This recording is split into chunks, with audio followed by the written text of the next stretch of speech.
وَلَقَدْ يَسَّرْنَا الْقُرْآنَ لِلذِّكْرِ فَهَلْ مِن مُّدَّكِرٍ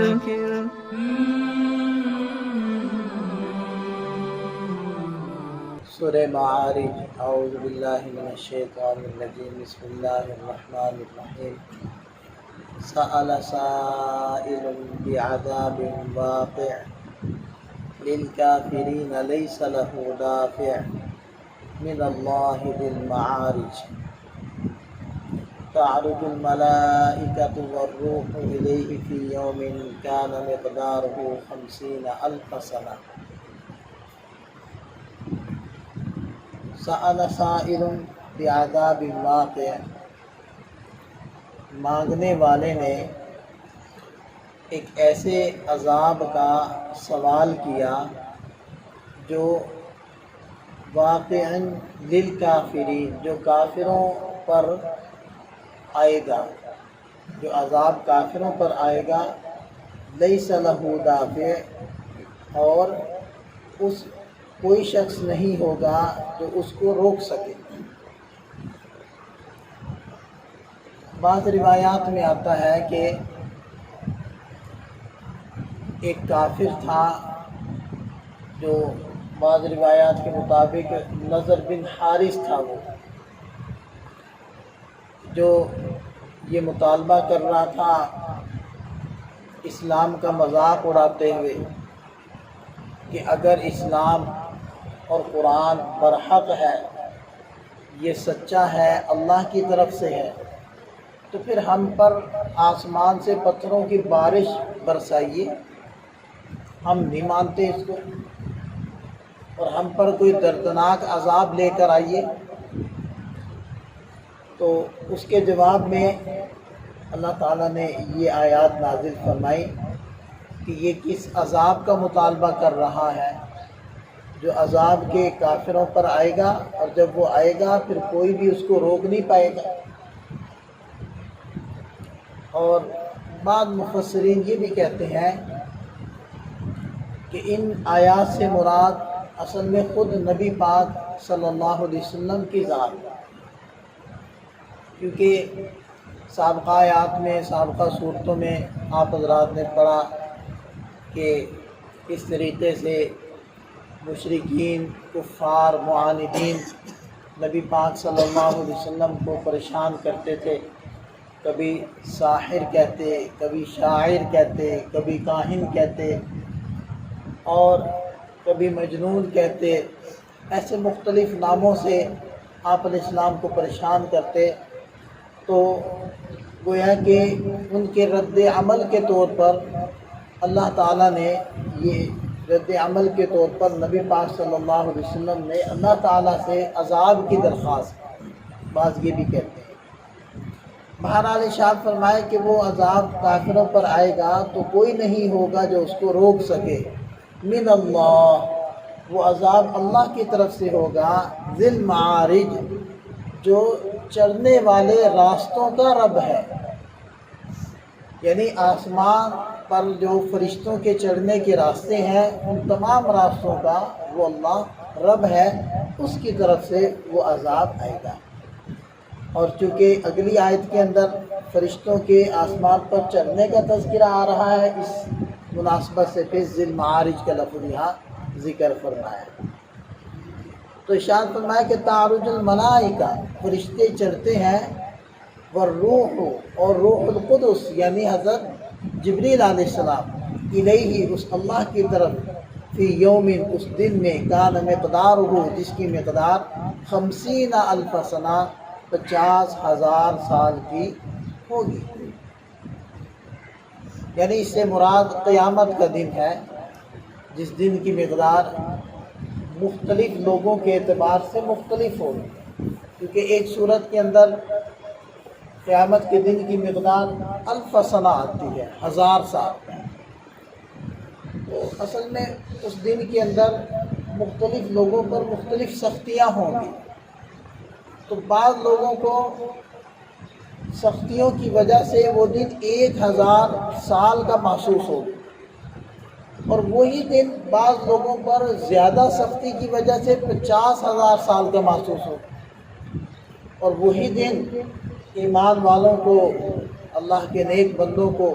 ایسے محسوس ہوگا جیسے کہ فرض نماز پڑھ لی، بس اتنی سی دیر میں گزر جائے گا۔ آپ دیکھیں نا کہ پرسکون رات ہو، گرمی سردی کا احساس نہ ہو اور آدمی کو اچھے طریقے سے نیند آئے، تو پھر تو ایسے ہی لگتا ہے جیسے کہ ابھی سوئے تھے ابھی اٹھ گئے۔ اور اللہ تعالیٰ عافیت فرمائے، کسی کو کوئی تکلیف ہو، کوئی بیماری ہو، کسی درد میں مبتلا ہو، تو اس کی رات گزرتی نہیں، اس کے لیے رات لمبی ہو جاتی ہے۔ تو دن تو وہی ہوگا،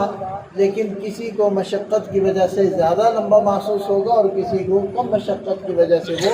چھوٹا معلوم ہوگا۔ تو بہرحال ارشاد فرمایا فاصبر صبرا جمیلا، اے نبی صلی اللہ علیہ وسلم آپ خوبصورت انداز میں صبر کیجئے، یعنی ان کی جو یہ مطالبے ہیں اور اس طریقے سے وہ جو جھٹلا رہے ہیں، آپ ان سے تنگ دل نہ ہوں، پریشان نہ ہوں، آپ اچھے طریقے سے صبر کیجئے۔ انہم یرونہ بعیدا، یہ تو اس عذاب کو یا قیامت کے دن کو دور دیکھ رہے ہیں، ونراہ قریبا، اور ہم اس کو قریب دیکھ رہے ہیں۔ اچھا یہ جو ماضی حال مستقبل ہے یہ بھی ہمارے لیے ہے، اللہ تعالیٰ کے لیے تو سارے زمانے آن واحد میں موجود ہیں، اس کے لیے کوئی ماضی حال اور مستقبل نہیں ہے، وہ زمانے کی قیودات سے پاک ہے۔ یہ زمانے کی قیودات بھی ہمارے لیے ہیں، اور یہ دور اور قریب بھی، یہ اوجل اور واضح بھی، سامنے بھی، یہ بھی ہمارے لیے، یہ آہستہ بولنا، یہ اونچا بولنا، یہ چھپانا اور ظاہر کرنا، یہ سارے الفاظ بھی ہمارے لیے۔ اس کے لیے کوئی آہستہ نہیں ہے، اس کے لیے کوئی چھپا نہیں ہے، اس کے لیے کوئی ناممکن نہیں ہے، اس کے لیے کوئی مشکل نہیں ہے، سب کچھ اس کے سامنے ہے، کچھ اس سے دور اور چھپا ہوا نہیں ہے۔ آپ اس کو یوں سمجھیں کہ ہم یہاں اس علاقے میں بیٹھے ہیں، سرگودا کے علاقے میں، تو ہمیں پنڈی بٹھیاں نظر نہیں آ رہا، اور اگر ہم سفر کرنا شروع کریں لاہور کی جانب تو یہ شہر ہمارے لیے گویا کہ ایک مستقبل ہوں گے کہ ہم آہستہ آہستہ ان تک پہنچیں گے، جب وہاں جائیں گے تو وہ ہمیں نظر آئے گا، اور پھر جب اس علاقے کو ہم چھوڑ دیں گے، موٹر وے پر چڑھ جائیں گے تو پھر وہ ہمارے لیے گزر جائے گا، گویا کہ ماضی ہو جائے گا، اور پھر اگلے علاقے سکھے کی وغیرہ وہ ہمارے لیے گویا کہ مستقبل ہوں گے۔ لیکن اگر کوئی ایسے ہوائی جہاز میں بیٹھا ہوا ہے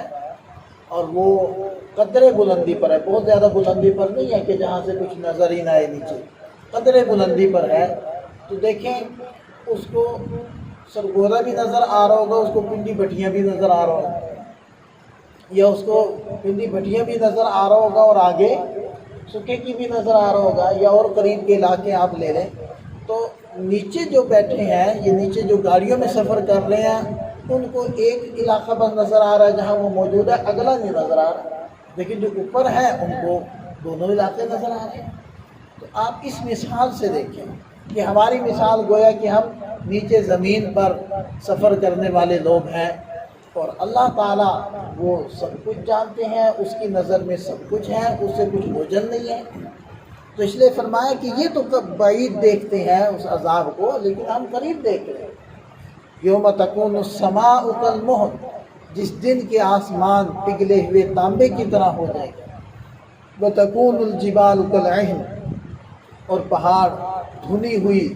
اون کی طرح، دھنی ہوئی روئی کی طرح ہو جائیں گے، ولا یسأل حمیم حمیما، اور جس دن کوئی جگری یار کسی جگری دوست کا کچھ کام نہیں آئے گا، اس سے نہیں پوچھے گا کہ آج تیرا کیا حال ہے۔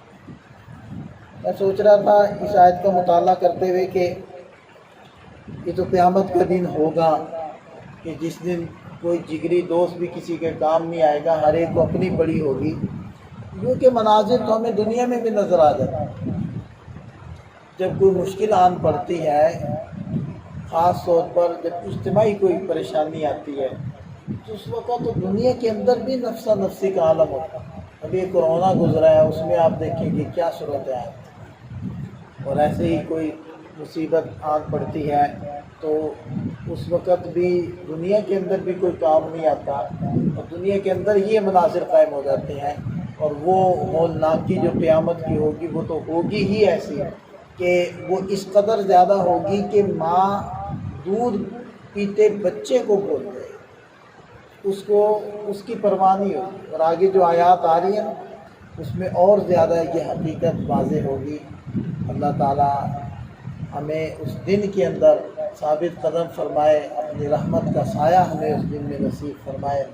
اور اس دن کی رسوائی سے ہم سب کو بچائے۔ اللہم صلی علی